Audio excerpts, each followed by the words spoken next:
For many thousands of years, the place where you are standing now was the site of huge interclan gatherings.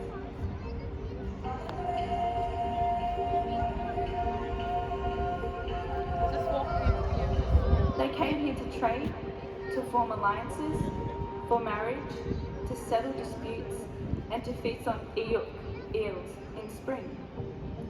Smaller gatherings still happen today.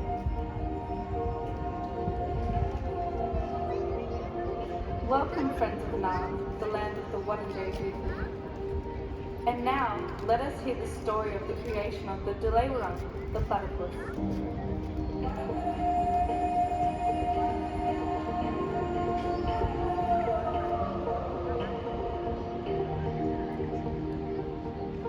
The waters of the mighty Birrarung, the Yarra, flowed as one, but the animals who lived there were divided.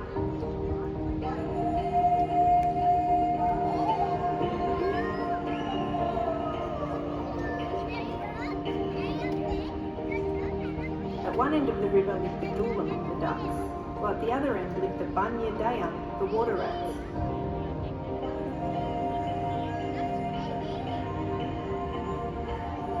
Doolam parents told their ducklings never to visit the Bunya Dayung because they were dangerous.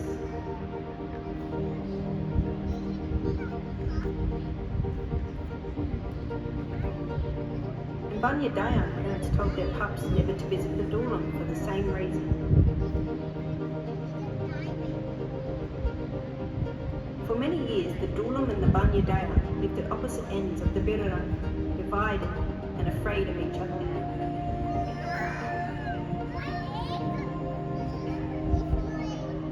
One day, a very special Doolam duckling was born. As she reached childhood, she began to ask questions like, if these Bunya Dayung are so dangerous, what must they look like? When her parents had their backs turned, she slipped away and headed up the river, closer and closer to the bend behind which the Bunya Dayung lived.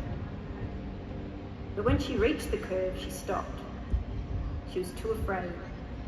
She turned and paddled back to safety as fast as she could. The next day, her curiosity had only grown. She couldn't rest until she saw a water rat.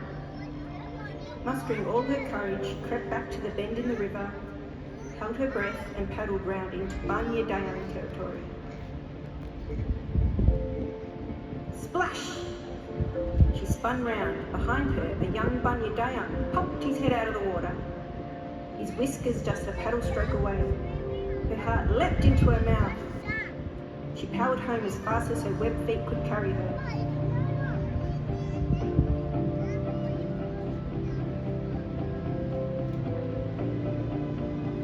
Several tides later, when her heart was beating at a normal pace again, she realised something. She couldn't get the water rat out of her mind.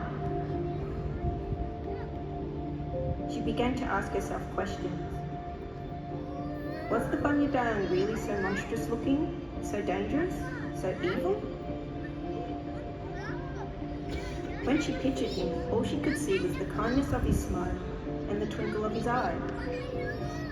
Finally, she had to admit it, she yearned to see him again.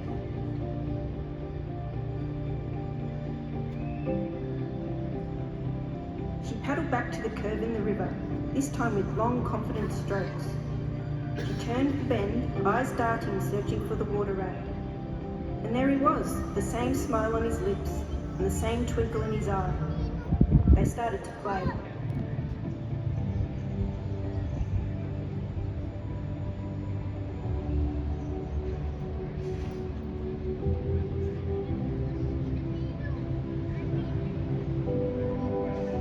That night she did not return home, nor did she the next night or the night after that. Among the Doolam, the story was told of how a headstrong duckling had gone to the Bunya Dayung end of the river and died. The parents warned the young never to make the same mistake. And then one day the missing duck sailed back around the corner.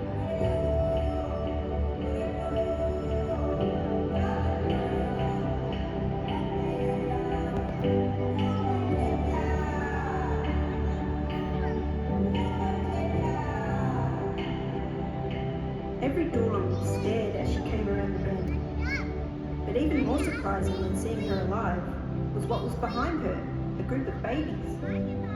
These babies were a strange mixture, something never seen before, something between a Doolam and a Banyadayan.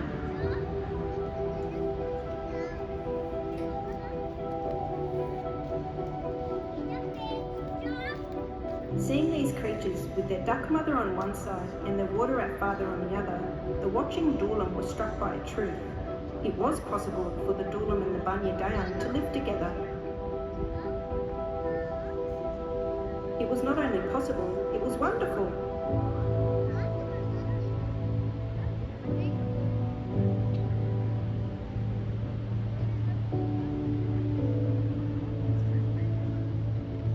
In celebration, the elders proclaimed a new name on the babies.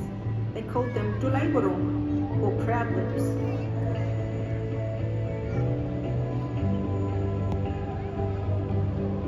Many tides later, after the moon had risen over the Birrarung many thousands more times, men from distant lands arrived here. They called the animal Platypus.